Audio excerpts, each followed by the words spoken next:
We did it. Yay! We did it. We did it. Oh my gosh. I had a terrible technology situation on my one on Wednesday, and we ended up having to reschedule, and I was like so nervous this morning. I was like, oh my gosh, I hope it works. Well, we're in the same time zone, so that probably makes a difference, right? Yeah. I think, when they're the ones in Europe, sometimes it's, I don't know. Anyway, well, we got it, so this is good. It's also funny when like a minute feels like forever. Oh my gosh. And I'm sitting there and the woman was like emailing me, and I'm trying to email, but I'm like, there's like a bunch of people watching me. Oh my God, it was, yeah. I don't know how you can handle the comments rolling. That's the thing. Yeah. I don't know. I have to learn to just kind of like not ignore them. Like I look to see if people are asking questions, but right. They're just like wave, like, hi. Yeah. Exactly. Well, happy Friday. Yes. Like, this is, I don't know. All weeks seem long, but for some reason this week was really long for me. I am really looking forward to the weekend. So. Well, it's interesting knowing like what day it is. Yeah. I've gotten that wrong quite a few times over the past month, where I'll say blah, blah, blah, blah. And someone will be like, Rachel, tomorrow's Wednesday, not Friday. Like, what? Does it matter to anybody? I mean, yeah. What is time anymore? Oh, man. True. Okay. Well, for those of you just joining us, my name is Rachel Gallaher. I'm the Deputy Editor at Gray Magazine. And when, the pandemic started and we all kind of went into quarantine, we decided to launch a virtual design expo and a speaker series to kind of help, keep the design community connected, hopefully get people, inspired to still stay creative. I find I'm always, feel creative when I hear what other creative people are doing. So we thought this would be, a good, fun way to stay in touch. And today I have Andee Hess of Osmose Design, based in Portland, Oregon. Are you joining us from your house or your office? Or I'm home today. I have had the privilege, we're a really small studio, so I have had the privilege of like going into the studio. Amazing. Yeah, that's been incredible. That's such a luxury. Right. To just like leave. It's like, Yeah, you're not stuck in the same place the whole time. yeah, which so many of us are, right? So right. I love to get a little glimpse of designers' homes. So it's like, I think everyone does. So it's always exciting when we find out, oh, you're in your home, let's see. I tried to pick the most cluttered corner, I guess. Great. I love it. Well, it's great to, you probably, we've all been doing so much like Zoom. I guess there's other things, right? FaceTime. And that's been bizarre. I don't think I've looked at myself this much in my life. I know. It's, the first few times I was like, no. Now I'm just like, okay, great, bring it on. I'll jump on this call, Right. It's, you start to be like, okay, I'm going to be fine if my face is just this. This is definitely the best. And, right. You can definitely play with like perceptions a little bit. Like, you can't tell right now, the back of my head is like totally matted and that I'm like wearing pajamas. Love it. Hey, I feel like we all have our like little hacks or, Totally. Like, I always joke, like, you should see my setup. I have piles of books and my computer's over here. And anyway, the behind the scenes is quite interesting. Oh, yeah. It's great. It's great. Great. Well, okay, you kind of actually started talking about this. I'm interested to kind of jump in here. Design, architecture are it's such a hands-on industry. It's such a industry, where you're always meeting with people, you're always interacting with people, and, all of a sudden nobody could. So I'm curious kind of like, how have things changed for you, during quarantine, and kind of like, what tips do you have maybe for other designers to kind of, help keep your company pushing forward during this time? Yeah, this was an interesting swing because we do a lot of hospitality, and then we have like high-end residential that we work on. So, right. You know, everybody just kind of froze. We were right in the middle of this like awesome local restaurant project for the guys that own Eam and High Eye, for those local people that know. Oh, yeah. Like, yeah, restaurants that we love. And we were like, basically, they were a month away from opening. And, you know, we're like, this awesome new like hang spot that's right. there, like right in time for summer. Yeah, you know, for them it was like you know, way worse of a shock for us. So we're looking at it and they're like, they own like 5 restaurants or whatever, and we're like, okay, we're just about to finish up on that project. And you know, we were looking at it like, I just knew immediately that the rest of our fees and everything that were, you know, to finish out the project, I contacted them right away and was like, hey, don't worry about this. Like, this is hitting you guys way more. You know, we're just gonna like close this, like, so you don't have that weight on you of like, that's for the final thing. So, I mean, that felt good. You know, that is not easy to do, but because I have a small studio. I don't have, you know, 6 restaurants out there. Right. You know, so I was like, that was interesting. And then definitely like residential clients kind of, you know, everybody's like kind of freezing and trying to figure out like where they're at. Scary for the hospitality side of business for sure, but we're starting to hear people kind of talk about that differently. I mean, so that's like when it first started. I actually wrote some notes so I can. Great. No, that's fine. I think that changing, and then like not being with my team, which is a very small team, but I work very closely with McCrae Cressilius, who's worked with me for over 5 years now, and it's just a really important interaction of us like working and looking at things at the same time. Yeah, absolutely. You know, all of us who are craving our social and craving that, and then that being a big part of how we work and just like vibe off of each other. Totally. That was a hard reset for sure. But last year, Osmose did a bunch of work in Seoul in South Korea. Right. I took like 4 trips there last year. Wow. But a lot of our presentation work was remote.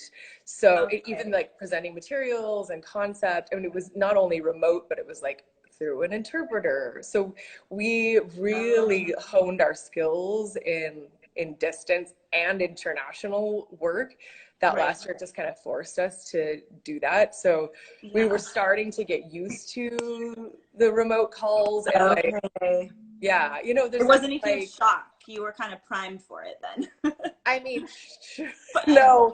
I mean, I guess we're used to like, there's something about, you know, so much of design can, on this smaller size studio like ours, is so much about relationship and like me making eye contact with you and you like holding the material and like us developing this relationship together. Yeah.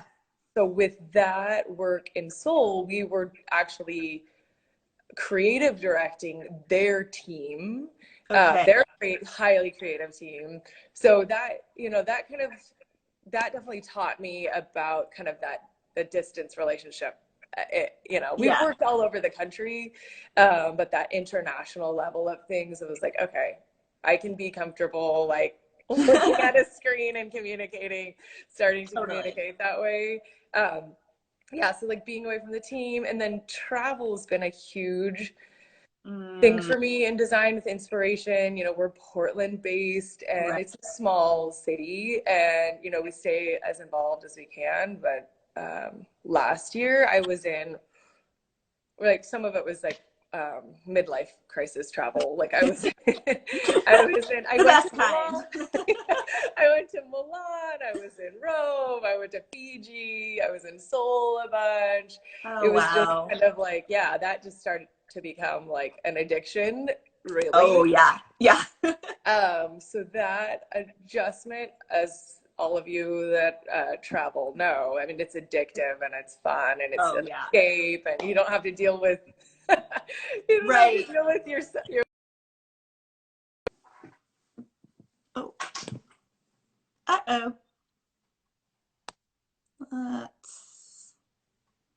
One second. Let's get her back on here.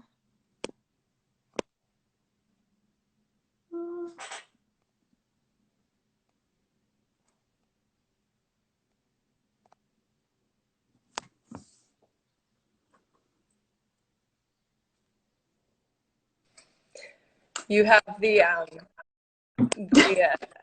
have it set to cut people off if they're talking too much. Yeah, you just found the secret. No. Take a breath. Is Mercury in retrograde? What is going on? I'm telling you, this week is a wash. But yeah. Well, no, I understand what you're saying. Like, I was talking to somebody the other day and saying that, like, not like just being in the office and having that spontaneous creative spark, you know, that you get just by those conversations that happen. I mean, that's been really hard. I miss that a lot. So. Yeah. So when you can't travel, I'm curious. So what are you doing right now to stay creatively engaged? We're just trying to figure out how to encourage our clients to keep working.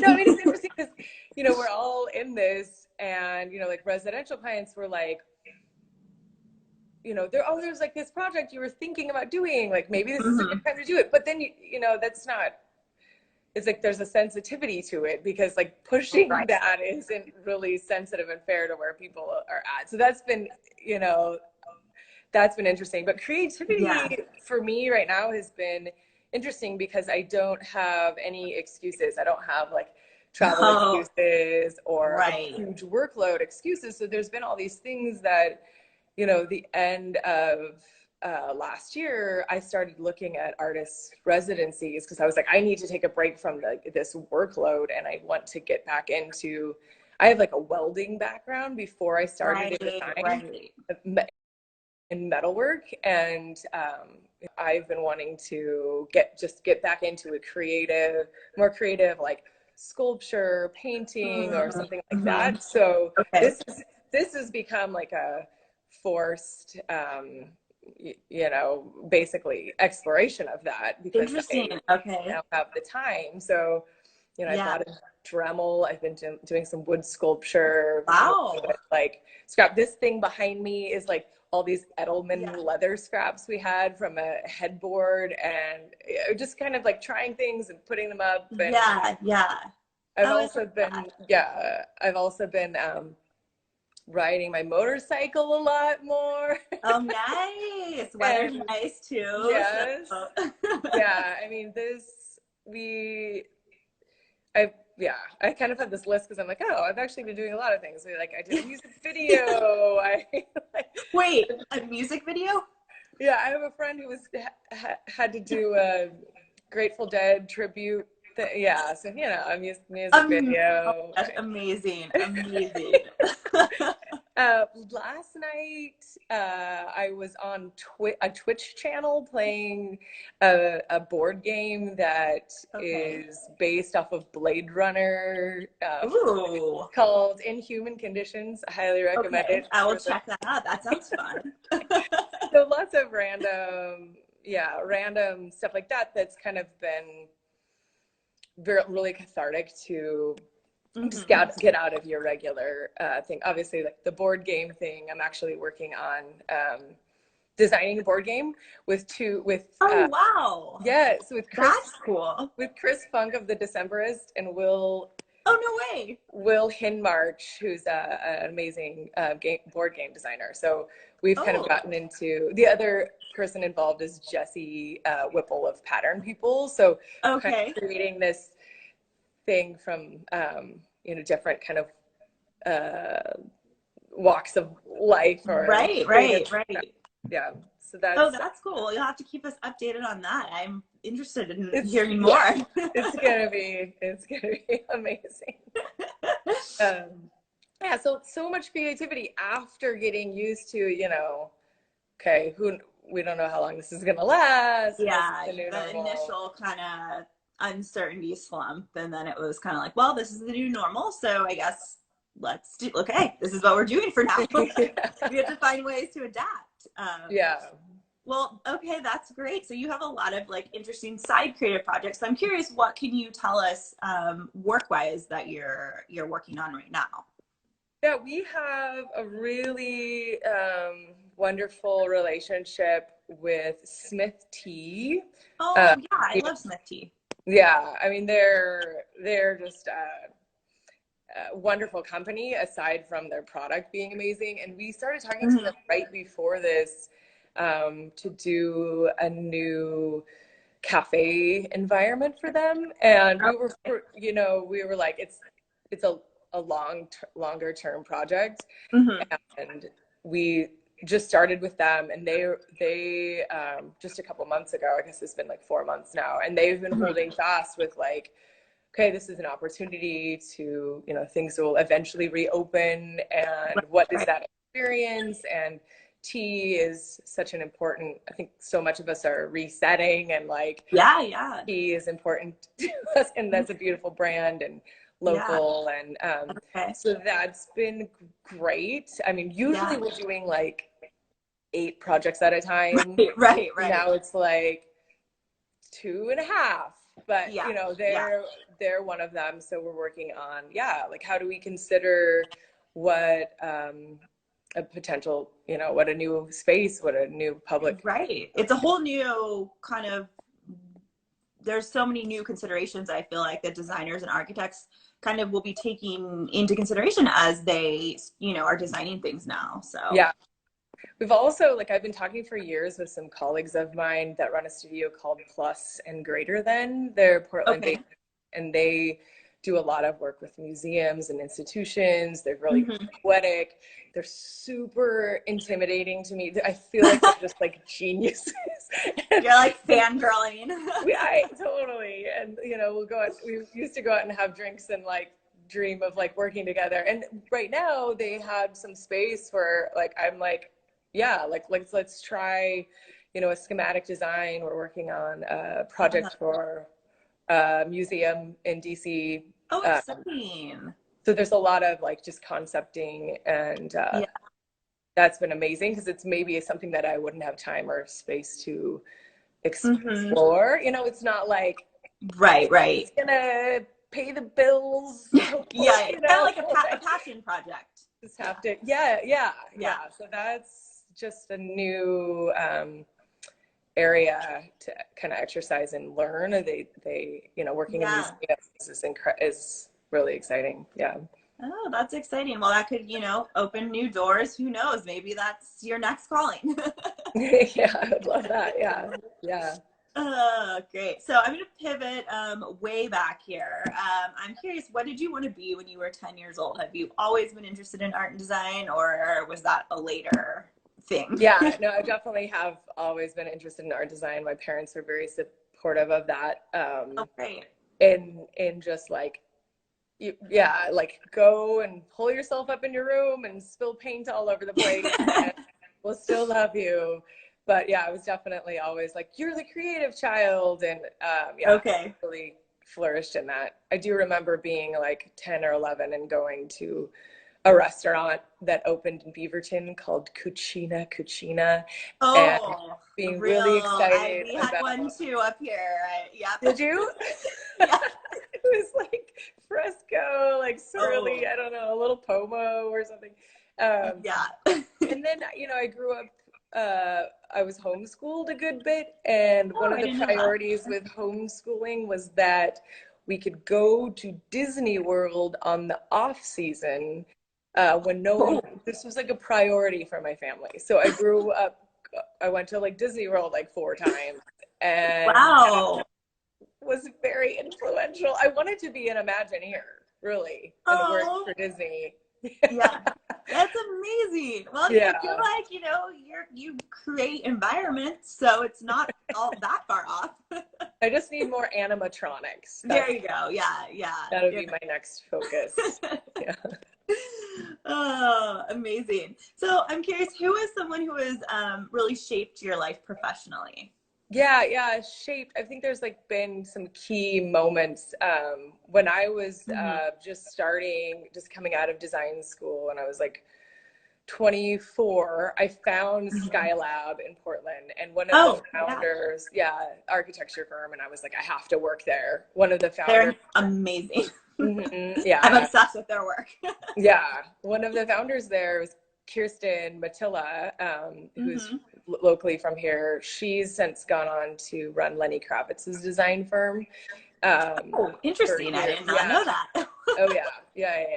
So I stalked her and forced her to be my mentor. And I would just go around and say, like, she's my mentor, and she'd be like, get away from me, kid. But we're like friends now, and she's definitely been like, because they do such bonkers stuff, and the world that she's part of is incredible. So I've kind of latched onto that. I mean, I also had an opportunity when I there was a point in my career where I decided, like, I need to be going to LA and I need to go to New York more, always be at ICFF. And one year at ICFF, I was sitting at this event next to Murray Moss and just started chatting with him. Super normal. As you do. We were actually waiting for a talk that was hosted by Stumptown Coffee, and Tom Dixon was speaking. So we were both there to see Tom Dixon. So I, chatting with Murray, Tom Dixon walks up. We're all just like totally chill. And you're like, what is going on? It's like, this is going to, at the time I was like, this is going to be one of those moments. Well, so Tom Dixon and I now have been friends for years. He was here last year on his tour, and Osmose hosted him and Teenage Engineering for I remember warehouse reading about that. Yeah. So, you know, with Tom, I'm like, Tom, you have to give me all your secrets. Like, I need to know. And one of the things he said to me was like, Andee, don't be afraid to stay small. Like, one of the things he said was, don't name your company after yourself, because when you sell it, you are selling your name. I think this is a personal story, but he also said, like, don't be afraid to stay small. Like, if you want to be a small studio, like, why not, you know? So that really changed my mentality about, like, coming from architecture firms and thinking about what you can accomplish. You can accomplish a lot small as far as like your actual in-house kind of group. So that was huge. That was really huge for me to kind of get that permission, I guess. Totally. Yeah. I feel like everybody always thinks like, oh, you just want to get as big as possible, or, you know, add as many people or get more of a team. But that's, you know, really an interesting perspective to hear that, especially from somebody like him who seems to have a very large, you know. So that was definitely, important information, which I talk about a lot. Being able to, because we're really a core group of 3. I have basically one employee, McCrae, and then the other people that I work with are independent contractors. So they come per project, and then we build the teams on contract as needed. Right. No, I get it. That makes sense. So it's kind of like a magazine. We have our freelancers and our, you know, photographers and all that. So. Yeah. Right. Yeah, absolutely. Yeah. So then, kind of piggybacking off my last question, what's the best advice you've ever received? Yeah, I think that is okay. Roll that one in as being part of that, and then definitely, you know, it's interesting. I think my parents are so influential to me, and just being kind of like, let your yes be yes and your no's be no is kind of like the household creed. And, I like it. And just being definitive and decisive is like, you know, you grow in that with time as you push yourself and are challenged. But as a designer, that's such a crucial thing that people crave and need, especially with experience, that you can confidently direct people. And that's super important. Great. So then I'm going to close out on a kind of a really positive note here. One of my favorite things about, I've been, you know, saying like, oh, something like a pandemic, it really brings out the best and the worst of people. And I'm loving to focus on the best. Otherwise I'll go crazy. But I really enjoyed seeing the different ways that people have really stepped up to help out their neighbors, to, you know, use their resources to help the medical community, you know, to have fundraisers. And so I'm curious, you know, is there any organization, person, company, you know, that you've really kind of been following and would, you know, be interested in giving them a little shout out? Yeah, I mean, there's so many, and you think about like who's hardest hit, and you know, there's some friends of mine that run a studio called Superfab. That's a fabrication company. You know, they jumped on like building, you know, rapid prototyping, you know, face shields, and we were supportive of that. And amazing. You know, looking at the restaurant community, and you know, I mean, there's the small things of like trying to order out. That's still a luxury, I realize. And right. You know, tipping well, but there's also, you know, I mean, we have so many of these things you quickly realize are like, you know, first world luxury problems that we have. And absolutely, you know, I think about, you know, I've always been in support of this orphanage in Myanmar, actually. So checking in on like what's going on in like third world countries and how they've got it rough and how much more intense this is for them. It's been interesting and important for perspective. But then there's like my sister in Philadelphia, Liberty Shattuck, who runs Hello Salon. She can't open. She can't have a hair salon. Like, she's screwed. You know, it's like really intense for people that can't work remote at all. It's sole independent people. So, you know, I want to give her a shout out, because it's been a tough week, you know. But I think supporting local, buying local, obviously, also keeping the perspective of how there's like events like this all over the world all the time, and keeping perspective on those less fortunate than every American. Right. No, it's good. I feel like this whole experience has actually put a lot of things in perspective in my life, and really like changed a lot of things about me as a person. And I'm really excited, you know, to kind of come out of this. And I just hope everybody is a little kinder, a little, you know, just more empathetic to our fellow humans, you know, because you really just don't know what someone's going through, and, you know, so. That's great. It's true. Oh, let's all spread the kindness. That is your Friday takeaway. Let's spread the kindness. Good job, Rachel. My job is done here.